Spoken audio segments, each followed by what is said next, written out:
Hey everybody. So in this week's Torah portion, we have two mitzvahs which are very, very difficult. Very difficult to fulfill. And those mitzvot are, one is not to take revenge, and the other is not to bear a grudge. Don't take revenge and don't bear a grudge. So the Talmud gives us illustrations of the difference between these two. What's taking revenge? You go to your neighbor and you say, hey, can I borrow your hammer, let's say? Can I borrow your hammer? He goes, no, I'm not lending you my hammer. Okay, what are you going to do? A week later, in the meantime, you've gone to Home Depot and you buy yourself a hammer. He comes to you and says, little chutzpahdik, not the most sensitive neighbor, hey, can I borrow your hammer? You go, no way. I asked you that. You wouldn't let, I'm not lending you my hammer. You didn't lend me your hammer. That's taking revenge. What's bearing a grudge? Similar scenario, same scenario, but instead your response is, sure, I'll loan you my hammer. I'm not like you. When I asked you to loan me the hammer, you wouldn't let me. No. I'm not a lowlife like you. Here, go ahead, take my hammer. That's bearing a grudge. There's still resentment there. There's still animosity. Can't do that. Now, those are kind of innocuous examples that the Talmud gives us. Because let's face it, there's a lot more serious things that people do against us in life, more than just not lending us a hammer, that really do create a deep sense of animosity. Somebody hurt you physically, emotionally, financially. It's hard not to want some sort of revenge, and it's certainly very difficult not to bear a grudge and have feelings of ill will towards that person. So, how do we understand this? So one thing to be clear is the difference between revenge and justice. There's nothing wrong with justice.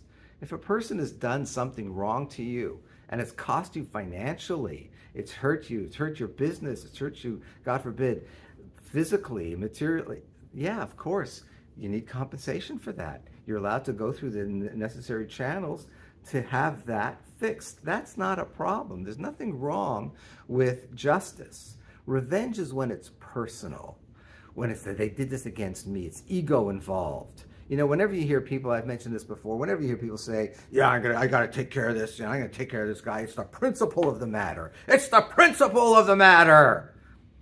You ask that person, if that injustice was being done to somebody else, a third party, not you, would you be as passionate about it? Because if you're not, then it's obviously not it's not the principle of the matter. It's not the issue of justice. It's an issue of they did this against me. There's a great line from the movie Tombstone that differentiates between revenge and justice. And one of the characters says, it's not revenge he's after. It's a reckoning. It's not revenge he's after. It's a reckoning. Justice. So how do we understand this mitzvah? So the Sefer HaChinuch, the book that goes through the 613 mitzvahs, it describes them, gives reasons. It gives us an idea which is not easy to live by. And he says that when you think about it, inasmuch as God controls the whole world, if someone's done you wrong, the fact that it reached you was God's will. The fact that it made it to you and hurt you was God's will. There's a couple of problems with that, a couple of difficulties with that. I'm not saying problems. One is that's a high level of emunah, of trust in God. That's tough. That's tough to live by, that one, I admit. And the other is it gets into the whole thing of God versus free choice, that whole philosophical issue. So it's not an easy way to understand these mitzvot. So how do we deal with it?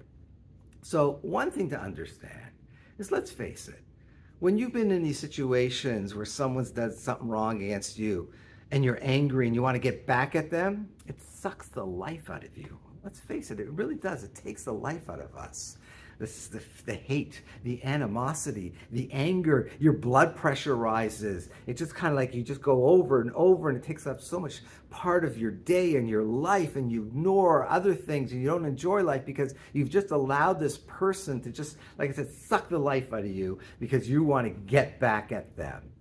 And that's the problem. It's like we've given them the power in a certain sense, not only in terms of how they've hurt us, but now that they continue to ruin our lives by turning us into these angry, vengeful people who just want to get back at them. So that's one understanding of how to deal with it. And then there's also, I'm sure you found in life sometimes that someone's done you wrong, and then it turned out to be a blessing. It turned out that it brought you to a place that you otherwise would not have been there. And that's, as it's happening, you're not thinking that. But if you can tap into those other times in life where people have done wrong by you, but it's kind of ended up making you more stronger or mature or brought you to a place that, like I said, you otherwise wouldn't have gone there. So then, yeah, that kind of gets back to the Sefer Chinuch with saying, yeah, it's all God's will, that there was a silver lining, if you will. Again, it's not an easy mitzvah to fulfill. Certainly our emotions and our passions sometimes get the best of us.